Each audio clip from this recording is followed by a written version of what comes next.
This is the Machpelah cave. This is the grave of the ancestors of the Jews. Avraham and his wife Sarah, Yitzchak and his wife Rivka, and Yaakov and his wife Leah are buried there. The cave is in the city of Hebron in the south part of Judea.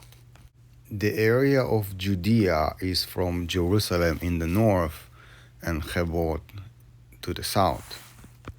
The area is full of Jewish archaeological sites from biblical times, Hellenistic time, and Roman time.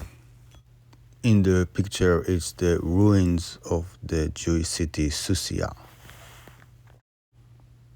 The area of Judea is a part of what is called today the West Bank. Now, some people are saying that Israel is occupying the so-called West Bank. But how can the Jewish nation be an occupying force in its own native land? In the picture, it's Rabbi Karigal. He was the messenger of the city Hebron during the 18th century. Jewish community in Hebron existed up until the year 1929 when the Muslims massacred all of them. In the picture is Hajj Amin al-Husseini, the guy who invented the Palestinian people. He's the one that incited the massacre of the Jews of Hebron. He later continued to assist the Nazis in World War II. So once again, why are you calling Israel an occupying force in its own native land, Judea? Israel liberated Judea and Samaria from the Jordanians in the Six-Day War in 1967. But did you know that Jordan is the one that started the war against Israel in 1967? So while Israel was fighting against the Egyptians, the Jordanians attacked the Israelis. In fact, even the Iraqi Air Force bombarded Israel during that time. So Israel fought back and very soon conquered Judea and Samaria and the old city of Jerusalem. A few years after the Six-Day War, the Jews renewed their settlements in Hebron and also in Gush Etzion near Jerusalem. This was the beginning of the resettlement movement, resettling Judea and Samaria, the native land of the Jews.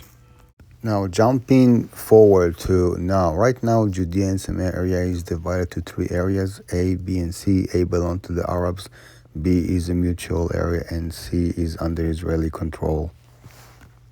As you can see in the map, the pink area is area A that the Arabs control, though they don't have full sovereignty, they just have autonomy over there.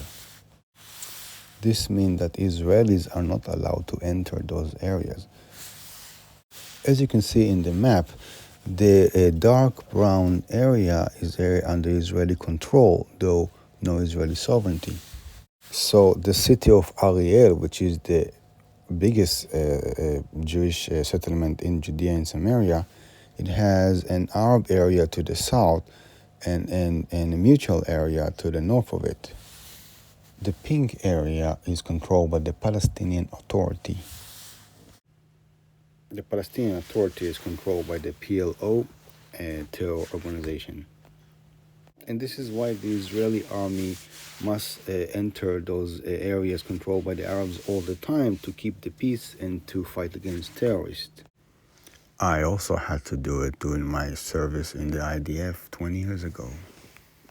So no, it's not that Israel is occupying the West Bank and controlling its population as if they were a slave or something like this.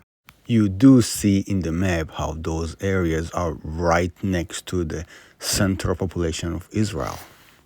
So it's not like Belgium colonialist rule over the Congo.